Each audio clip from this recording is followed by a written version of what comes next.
ఈ సారీకి పౌచ్ చెంగు మాత్రం ఈ విధంగా పెద్ద పెద్ద నెమలి పించాలు ఉన్నాయండి. మిగతా సారీ అంతా ప్లెయిన్ గానే ఉందండి. బ్లౌజ్ కూడా ప్లెయినేనండి. ఓన్లీ అంచు మాత్రం ఉంది. అందువల్ల నేను ఈ చిన్ని చిన్ని నెమలి పించాలు ఉన్న డిజైన్ సెలెక్ట్ చేశానండి. డిజైన్ చూడండి ఎంత బాగుందో.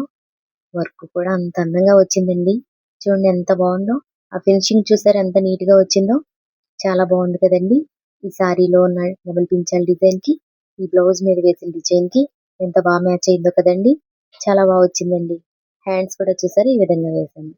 మిగతా సారీ అంతా ప్లెయిన్ గా ఉందని నేను ఏం చేశానంటే వేరే డిజైన్ లో ఉన్న బుటీ తీసుకుని దానికి అది కూడా దీనికి మ్యాచ్ అవుతుందని చెప్పి ఆ బుటీని బార్డర్ లో ఒక 15 ఇంచెస్ గ్యాప్ తో వేసానండి. ఆ పైన ఆ రెండిటి బుటీస్ మధ్య ఇంకొక లైన్ వేశాను. అలా సారీ అంతా ఈ విధంగా అక్కడక్కడ 2 లైన్స్ లో ఇలా బుటీస్ వేసుకుంటూ వెళ్ళానండి. ఈ బుటీస్ వేసేసరికి సారీ లుక్ కూడా చాలా బాగుందండి.